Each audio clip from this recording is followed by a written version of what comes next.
What are you nostalgic about? Hey, welcome back. Kevin here. Are you someone that wants to journal, but first of all, you're just really bad at sticking to journaling? Or B, you don't want to do it alone? Well, if so, you need to tune into my new series called Freestyle Fire Journal. And I actually created it for people like myself, where basically I kind of journal every single day. I put down my thoughts, and where you guys can comment below as well. You might be wondering, hey, why is it called Freestyle Fire Journal? Well, it's because I literally don't plan these and I just shoot off the top of my dome. So the current journal I'm using right now is this one question a day 5-year journal. So if you guys want to get your copy and support this channel, you can go refugeehustle.com/journal and it'll send you over there and you can get the same journal as me and we can do it as well.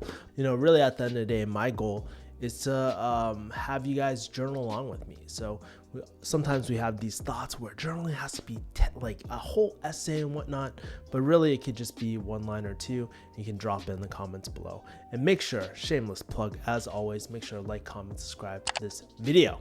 All right, so let's jump into it. So today is July 29th, and the question is, what are you nostalgic about? In terms of being nostalgic about something, it's pretty interesting because at this current moment, I'm back home in Boston, visiting my family and whatnot.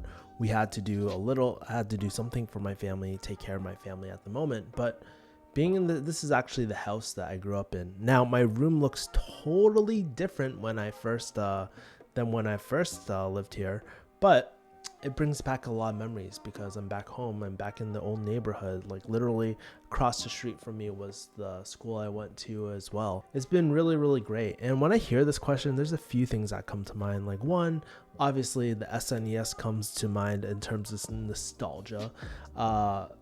Second thing, I used to love Legos. So Legos brought a huge point of nostalgia to myself.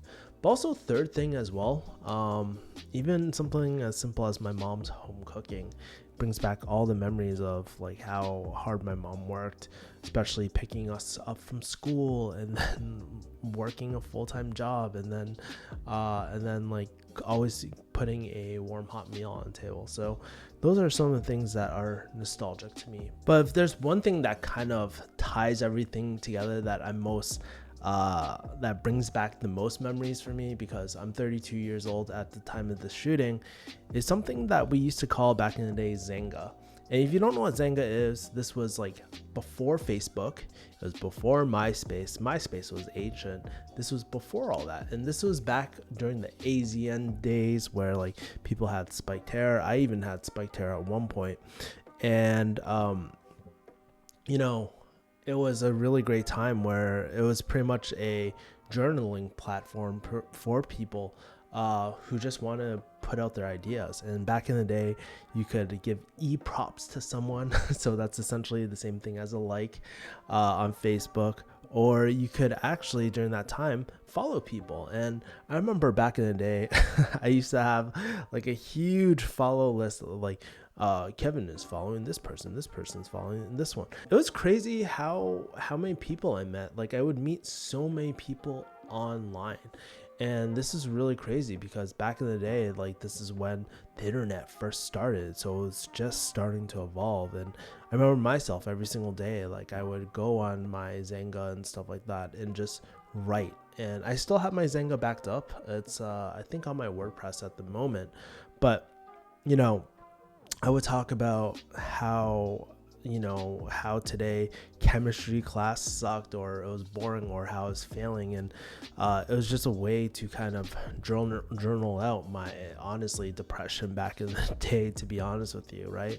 But it was also a great place to just talk about the good times too and really connect with other people's posts. I mean, it's not too often if there's one thing I miss a lot, are things like actual journals. People don't really journal anymore.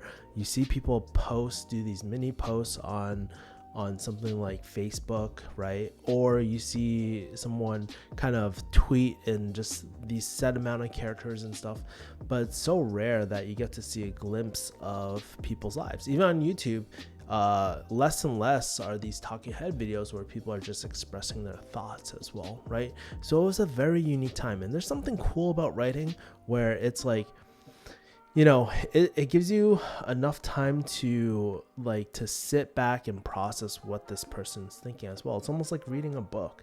And that was very nostalgic. And funny fact, like looking back on it, a lot of my Xanga friends are actually still my current day friends, and some of them have been the best friends in my life, my entire lifetime. I mean, back then my dad even told me, everyone told me like, hey, don't meet these people online, they might be like predators or whatever. So like, Chris Hansen shit. But for myself, I mean, meeting people online, and I'm different, I'm a male, right? I'm a guy, but meeting people online was one of the best decisions I ever made, because it allowed me to have a very personal connection with people, talk to people, get to know them. We used to talk on Xanga, and then we would AIM. And so this was like it's almost like texting, but you're on a computer. It was so inconvenient. Like, we didn't have like cell phones back in the day, so you'd have to you have to AIM someone, you meet them up, you wait for them. And that was like the OG way pretty much of meeting up people, at least for myself, because I didn't really have a cell phone back then. And so it was just really fun, and it would just feel like a new adventure, because I would just meet new people every single day. And I think that's one of the reasons why I'm such an extrovert sometimes, because I just love talking and meeting all sorts of different types of people as well. So that was kind of like the Xanga days.